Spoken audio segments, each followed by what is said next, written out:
Welcome to another episode of Second Innings. मैं अनुराग आपका host और दोस्त. We are living in Corona times, friends. और कई लोगों को ऐसा लग रहा है कि यहाँ से पॉइंट ऑफ नो रिटर्न है. दोस्तों, जिंदगी कभी खत्म नहीं होती. हर जगह से, हर मौके से आप वापसी कर सकते हैं.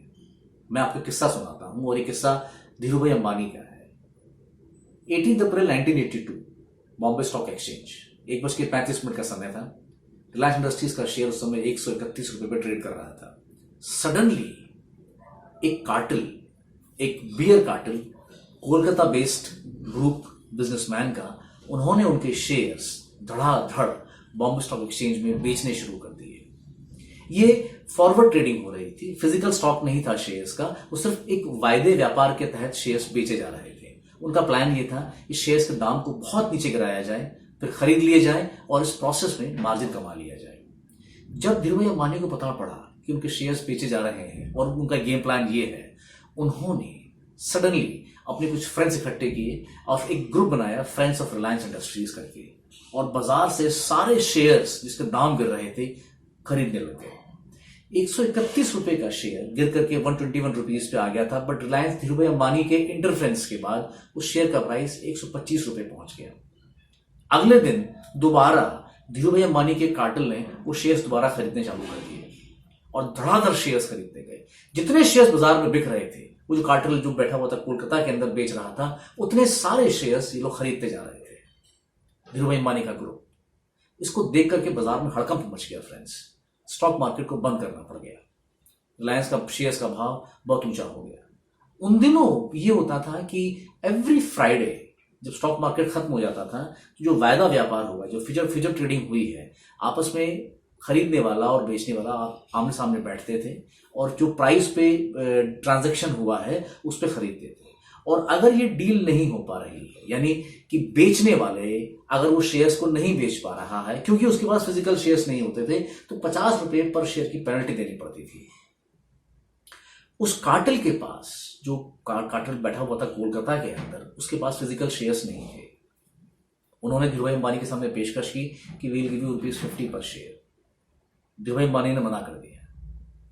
अगले दिन फिर दोबारा स्टॉक मार्केट खुला और फिर दोबारा से ट्रेडिंग चालू हो गई.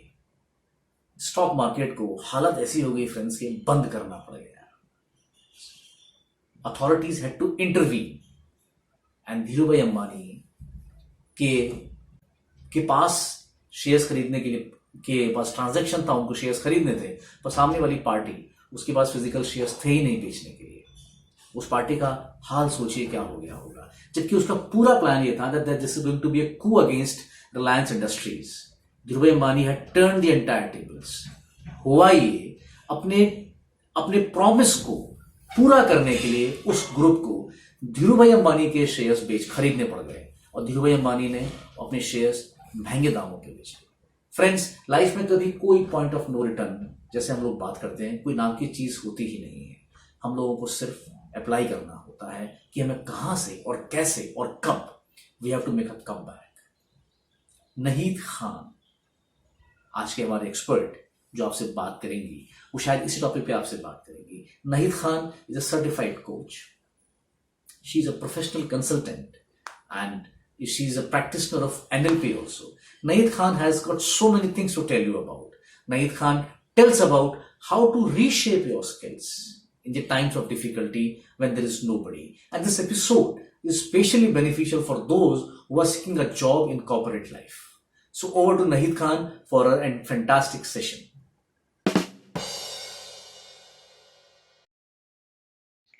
One of the most important skills of the future is emotional intelligence. When we say emotional intelligence, we talk of empathy, we talk of compassion, kindness. A lot of things come into that. Listening to people to understand, not to reply. That's the theoretical definition of emotional intelligence. But let me tell you one thing. To become emotionally intelligent, the first thing that you need to do is you need to become aware of who you are. How do you communicate? What are your attributes? How do people perceive your communication? What do people understand when you do communicate with them? How's your body language? Communication is basically 30% oral, but 70% is non-verbal. So when we say non-verbal communication, our personality, our behavior, our gestures, our words, our tonality, a lot of things comes into effect. And most of these things are impacted by our mindset. A growth mindset person, a person who's oriented with growth mindset, will be more positive with the words that they use, will be looking at opportunities, will be optimistic, will be looking at things that we can do and not talking about things that have stopped, things that we cannot do, things that are no longer there. We'll be looking and talking about the future. How aware are you of what kind of a mindset do you have? Because when we look at the job prospects in the future, we are looking at people with growth mindset. A lot of people that I have interacted with do tell me they have a growth mindset. But when we get talking, we discover that they think that they have a growth mindset, but they are still bound with a lot of limiting beliefs. They are still bound with a lot of thoughts which says that, this is not possible, or this is something which I have not tried and I would not like to try. Exploring out of your comfort zone is one of the most important criteria to actually growing into a better version of yourself. We've been blessed with the time to do that.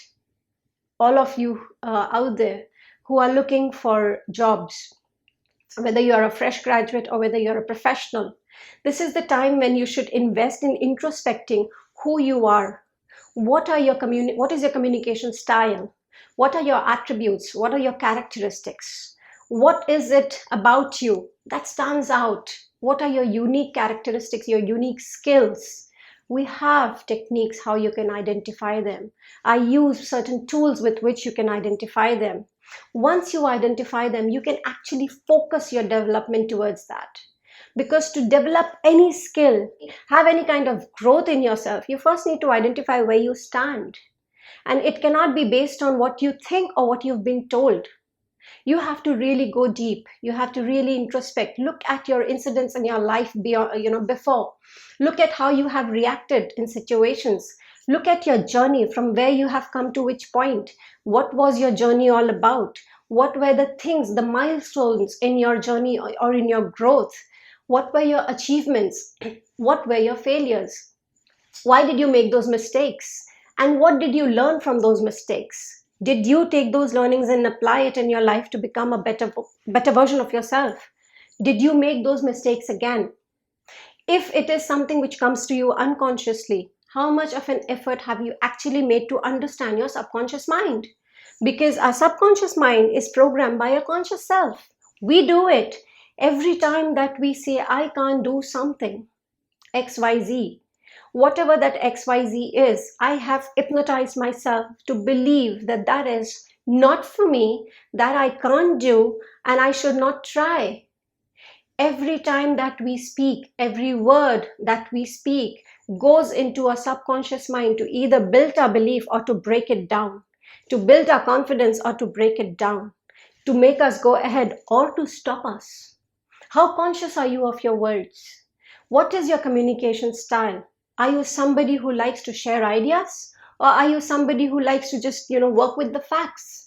Give me instructions and I'll complete that. If you don't give me anything, I'm not somebody who's going to come out and ask for it. Where do you stand on these criteria? If you don't know these, it's very difficult for you to actually grow on a holistic level. When we look at the future, we are looking at new jobs being created. We are looking at new innovations coming up. We are looking at disruptions in the existing market, in the existing fields, in the existing job profiles. There will be a lot of disruption happening now, especially. We were expecting that as per the fourth industrial revolution to come with technological advancements. But now with this situation, that is going to come forward. We are going to see a lot of disruption. We are going to see a lot of innovation. And the reason? Because all businesses are going to become much more effective than what they were before. All professionals or individuals or entrepreneurs are going to become much more effective and much more efficient than what they were before. So where are you going to stand in that crowd? In the future, if you're looking for a job, now imagine if you could actually go to a company and say that, this is who I am. These are my skills. These are my value additions which I can bring to your organization. This is what I'm good at. These are my competencies. These are things which I am a natural at. And give me a chance and I can prove it to your organization. Do some kind of a research and take it to them about their own company. You've got the time to do that. Work on a project, a self-assigned project. How disciplined are you to do that? Let your inner talents come out. Let your inner abilities, your inner skills come out. Show it to them, because if you go and say that these are the transformations that your organizations are working for, and this is the value that I can add in taking these transformations ahead, you show the value that you bring to an organization. That's how you have to place yourself in the future. That's how you have to actually become. You have to not just have the technical skills, but you have to show them how you can apply your technical skills into concepts, and how adaptive you are to change, how you can actually take that change and apply it for growth. First, self growth. Become aware of who you are. Develop yourself. Lead your own change or your own transformation, and show how you can lead an organization with that. And keep learning, keep growing, because without learning, there's no growth. So work on your mindset, develop a growth mindset. If you want my help, I'm ready to help you. You can connect with me, I can help you do that. But you have to understand that without a transformation in your mindset, in the way you do things, in the way you think about things, you cannot change. If you do not change the way you think, you cannot change the way you do things. So the first place where you need to start the transformation is right here in your mind. All the best, and I hope you make it through you come out 10 times stronger than who you were and who you are. All the best.